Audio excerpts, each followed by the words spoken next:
Petite mise au point sur la situation en Martinique. Je vis en Martinique. Mes enfants sont nés et ont grandi en Martinique. Je travaille en Martinique. Nous sommes plusieurs collectifs à œuvrer pour la liberté, la libération de la parole, de la vérité et des citoyens. Donc en Martinique en ce moment, les morts ne jonchent pas les rues.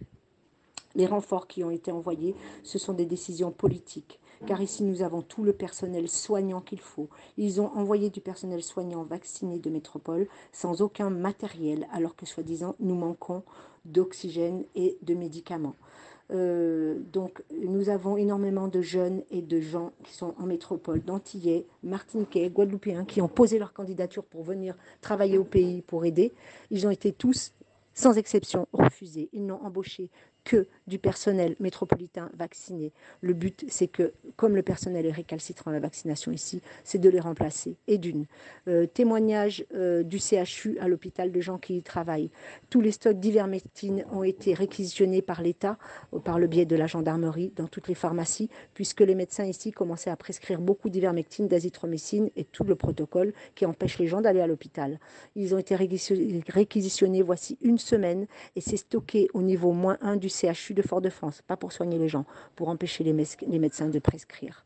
L'oxygène liquide, ici on a Air Liquide qui produit de l'oxygène, qui nous ont également témoigné, nous les avons contactés, qu'il y a pour 5 ans d'oxygène médical. Mais simplement, l'ARS leur a demandé de le bloquer. Ça a été bloqué par l'ARS. Donc voilà la situation réelle en Martinique. Tout est fait pour que cela dégénère et pour que l'on soit un exemple pour dire « Ah, ils ne sont pas vaccinés, regardez, ils meurent ». Mais c'est faux. En termes de chiffres, nous sommes la 17e région, chiffre au 7 août, nous sommes la 17e région de France en termes de taux de mortalité. La 17e, c'est-à-dire l'avant-dernière. Là, presque celle où il y a le moins de mortalité, moins... Voilà, d'accord ? Beaucoup bien plus loin derrière que la Haute-Corse qui n'est pas reconfinée en ce moment. Notre taux d'incidence est loin derrière la plupart des régions, Grand Est, etc. Personne n'est reconfiné. C'est une punition politique parce que les gens ne se vaccinent pas ici.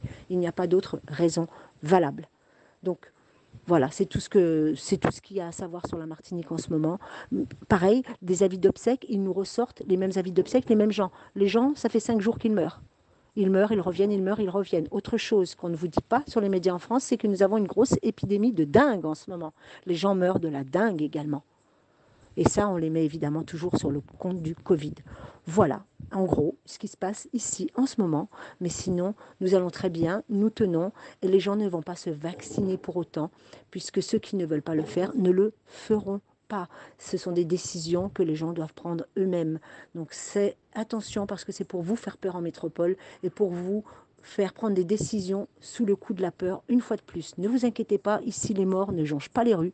Nous allons plutôt bien et nous nous débrouillons pour ne pas nous laisser faire et écraser par toute cette politique non sanitaire.